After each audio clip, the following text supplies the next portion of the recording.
নমস্কার। বাংলা সিনেমার ইতিহাস শুধু পর্দায় নয়, মানুষের হৃদয়ের গভীরেও লেখা থাকে। কিছু নাম সময়ের সঙ্গে হারিয়ে যায়, আবার কিছু নাম সময়কেও অতিক্রম করে কিংবদন্তি হয়ে ওঠে। আপনাদের স্বাগত জানাই করকাকুর্চি ইন্ডিয়ার পর্দায়, যেখানে আমরা ফিরে দেখি সেই সব গল্প, সেই সব মানুষ আর সেই সব মুহূর্ত যারা গড়ে দিয়েছে আমাদের সংস্কৃতি, আমাদের আবেগ, আমাদের স্মৃতি। আজকের পর্বে আমরা জানব এমন এক বিস্ময়কর অধ্যায়, যেখানে বাংলা সিনেমার মহানায়ক একদিন হলিউডের দরজায় কড়া নাড়লেও শেষ পর্যন্ত বেছে নিয়েছিলেন নিজের ভাষা, নিজের মাটি আর নিজের মানুষকে। আপনারা শুনছেন করকাকুর্চি ইন্ডিয়া। 1967 সাল। বাংলা সিনেমার আকাশে তখন একটাই সূর্য, উত্তম কুমার।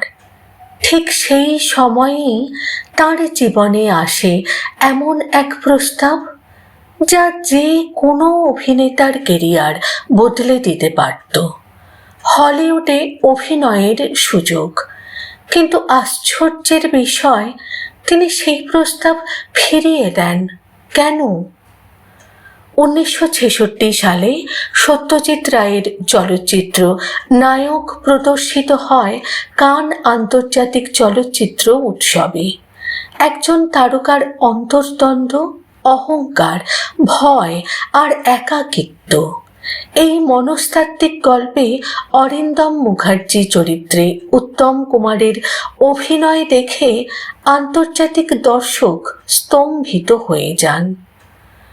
ফরাসি চলচ্চিত্র পত্রিকা কাইয়ার ডু সিনেমাতে লেখা হয়েছিল, উত্তম কুমারের চোখ যেন কথা বলে, ভাষা না বুঝেও তার অনুভূতি দর্শককে ছুঁয়ে যায়। এই এক ছবি বদলে দেয় তার আন্তর্জাতিক পরিচিতি। কান চলচ্চিত্রের পরপরই ইউরোপ ও আমেরিকার কয়েকজন পরিচালক তার প্রতি আগ্রহ দেখান। 1967 সালে একটি আন্তর্জাতিক যৌথ প্রযোজনার ছবির স্ক্রিপ্ট পাঠানো হয় তার কাছে, যেখানে ভারত, ফ্রান্স ও আমেরিকার শিল্পীরা অভিনয় করতেন, আর মূল নায়ক হিসেবে ভাবা হয়েছিল উত্তম কুমারকেই। চলচ্চিত্র সমালোচক নবারুণ বসু পরে লিখেছিলেন, স্ক্রিপ্টে নায়কের চরিত্রটি ছিল সম্পূর্ণভাবে উত্তম কুমারকে মাথায় রেখে লেখা, কিন্তু তিনি প্রস্তাবটি নেননি। কেন ফিরিয়ে দিলেন এই স্বপ্নের সুযোগ? উত্তম কুমারের নিজের ভাষায়। ভাষা না বুঝে অভিনয় মানে মনের কথা না বোঝা।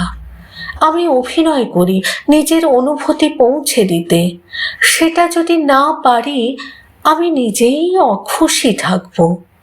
অভিনয়ের প্রতি তাঁর সততা এতটাই গভীর ছিল যে আন্তর্জাতিক খ্যাতির লোভেও তিনি নিজের ভাষা ও সংস্কৃতির সঙ্গে আপোষ করেননি।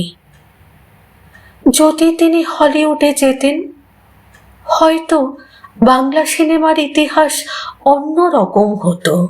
হয়তো তিনি হতেন প্রথম বাঙালি সুপারস্টার, যিনি আন্তর্জাতিক সিনেমায় নিয়মিত মুখ।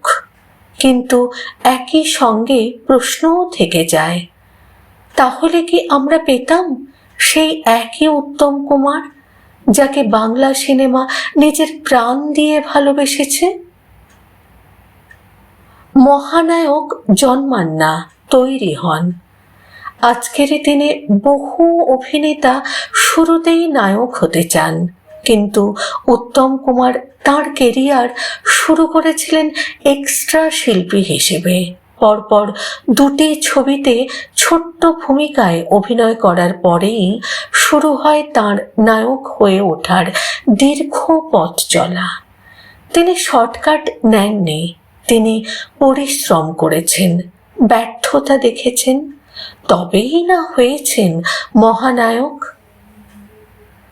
উত্তম সৌমিত্রের পর প্রায় অর্ধশতক কেটে গেছে। অনেক ভালো অভিনেতা এসেছে, জনপ্রিয়তাও পেয়েছে, কিন্তু নায়ক শব্দটার পাশে আজও একটাই নাম অনায়াসে বসে যায়, উত্তম কুমার। হয়তো তিনি চাইলে বিশ্বমঞ্চে আরো বড় তারকা হয়ে উঠতে পারতেন, কিন্তু তিনি বেছে নিয়েছিলেন বাংলাকে, আর সেই কারণেই আজও বাংলা তাকে নিজের সবচেয়ে বড় গর্ব বলে মনে করে। এই রকম অজানা ইতিহাস, বিস্তৃত গল্প আর শিল্পের আড়ালের সত্য কথা জানতে চোখ রাখুন করকাকুর্জি ইন্ডিয়ার পর্দায়। আমি আবার ফিরে আসব আরেকটি গল্প নিয়ে। ততদিন ভালো থাকুন, সিনেমার সঙ্গে থাকুন আর ইতিহাসকে বাঁচিয়ে রাখুন আমাদের সবার মাঝে।